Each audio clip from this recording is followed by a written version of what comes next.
Shalom dan selamat pagi buat anak didik kami sekalian. Hari ini kita akan masuk belajar pendidikan agama Kristen. Bapak harap di rumah anak-anakku sudah stay atau sudah siap untuk mengikuti pelajaran pendidikan agama Kristen. Sebelum kita memulai pelajaran kita, terlebih dahulu kita menyerahkan diri kita kepada Tuhan, supaya apa yang kita kerjakan, apa yang kita lakukan boleh berkenan di hadapan Tuhan. Sebelumnya kita berdoa mulai. Terima kasih Tuhan Yesus atas berkat-Mu di pada pagi hari ini, sehingga Tuhan masih memberikan kami kesehatan dan sukacita. Saat sebentar Tuhan, kami akan memulai proses belajar mengajar kami, yaitu pendidikan agama Kristen. Kiranya Tuhan, apa yang dipelajari oleh anak didik kami sekalian boleh mereka pahami dan boleh mereka mengerti. Di atas segalanya Tuhan, kami banyak dosa. Hapuskan segala dosa kami supaya kami layak menerima berkat Tuhan. Dalam nama Tuhan Yesus kami berdoa dan mengucap syukur. Amin. Oke, hari ini kita akan mulai belajar. Minggu yang lalu kita sudah belajar tentang HAM, ya. Dan pertemuan ketiga ini juga, kita akan belajar tentang HAM, ya. HAM dalam perspektif Alkitab. Oke. Yang menjadi indikator kita pada pagi hari ini, pada pelajaran kita hari ini adalah tentang ada 3 hal, yaitu 1, menerima dan meyakini HAM sebagai anugerah Allah. Dan yang kedua, memahami pengertian HAM berdasarkan Alkitab. Dan yang ketiga, mendeskripsikan HAM dalam perspektif iman Kristen. Oke.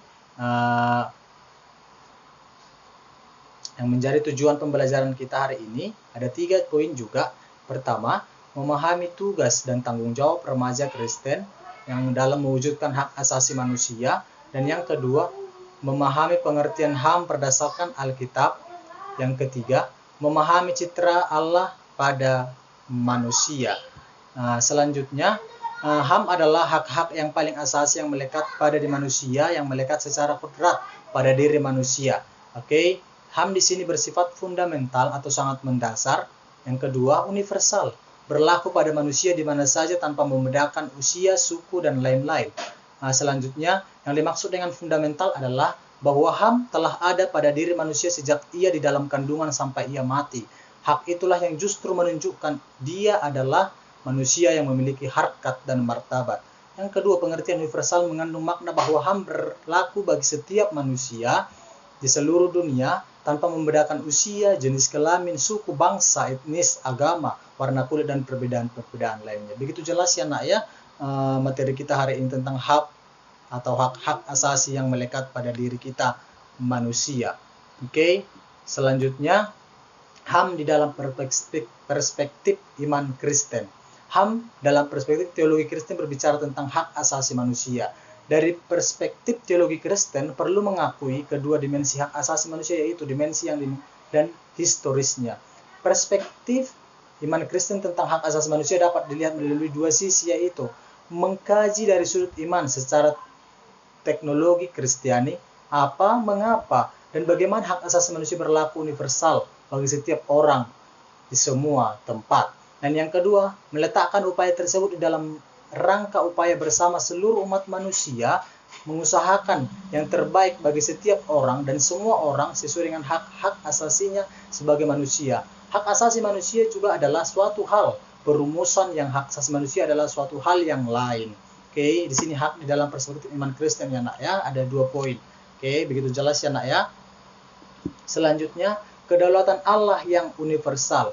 Ya, di sini ada Moltmann mengatakan kedaulatan dalam diri manusia mencakup ada 3 dimensi. Pertama, dimensi individual, yaitu martabat sebagai manusia.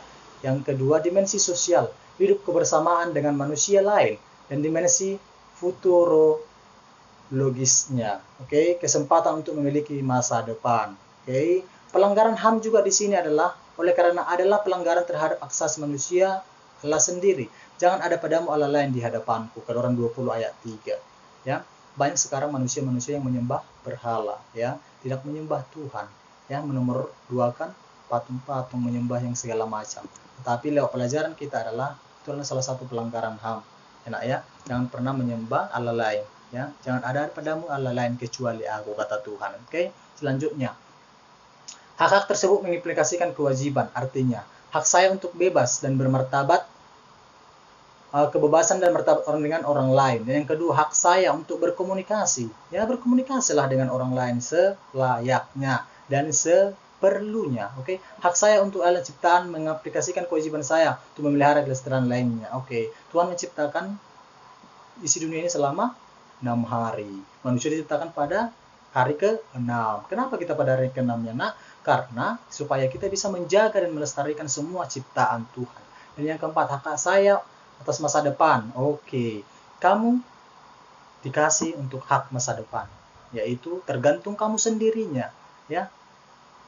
Kalau kamu memenuhi kewajiban kamu atau tanggung jawab kamu, kamu mendapatkan hak masa depan, ya. Oke. Di sini juga kita akan membahas tentang citra Allah pada diri manusia atau imago Dei. Ya, di sini dikatakan dikenal dengan imago Dei itu adalah citra atau gambar Allah. Kita adalah imago Dei. Imago Dei. Citra atau gambar Allah. Kita adalah serupa dengan Allah. Ya, maka dari situ ya, Nak, lakukanlah sifat-sifat Allah. Lakukanlah sama seperti Allah. Mungkin kita tidak bisa sempurna seperti Allah, tetapi ambil sebagian yang menyerupai dengan Allah. Karena kita adalah sama dan segambar dengan rupa Allah. Dan yang selanjutnya, sebagai citra Allah juga kita, manusia tidak cuma makhluk ciptaan seperti makhluk-makhluk ciptaan lainnya, melainkan setiap adalah pribadi yang utuh, yang punya otak, yang punya jiwa, hati. Ya, Nak, ya, ciptaan yang lain tidak ada, cuman kita. Makanya dikatakan kita adalah manusia ciptaan yang paling sempurna. Maka dari situ sembahlah Tuhan, pujilah Tuhan dengan segenap hati. Oke, pelanggaran HAM tadi sudah Bapak jelaskan. Pelanggaran HAM terjadi sejak adanya manusia. Perjuangan HAM pada awalnya terjadi karena manusia menyadari bahwa di dalam berbagai kejadian dalam masyarakat, baik kejadian bersifat sosial, politik, dan hukum, dan ekonomi, banyak pelanggaran-pelanggaran HAM yang kita langgar. Oke, dan yang menjadi kesimpulan adalah pelanggaran hak asasi manusia adalah setiap perubahan seseorang atau kelompok yang termasuk aparat negara baik disengaja maupun tidak disengaja. Berdasarkan mekanisme hukum yang berlaku pada pasal 1 atau butir yang ke-7, pelanggaran HAM sesungguhnya dari awal dunia diciptakan sudah ada pelanggaran. Apa itu? Manusia pertama diciptakan adalah Adam dan Hawa. Mereka sudah melanggar apa yang menjadi perintah Tuhan. Contohnya, Kain dan Habil membunuh adiknya akibat kecemburuan. Bisa dibaca dengan dalam kitab Kejadian 4. Dan yang kedua, pelanggaran terhadap HAM berarti pelanggaran terhadap ketetapan Allah. Jika lokal kita melanggar HAM, berarti kita melanggar aturan-aturan Allah. Dan yang ketiga, kepentingan kelompok, kekuasaan dan keserakahan manusia. Jika bukan hak kita, jangan kita ambil. Tetapi kalau hak kita, kita perjuangkan.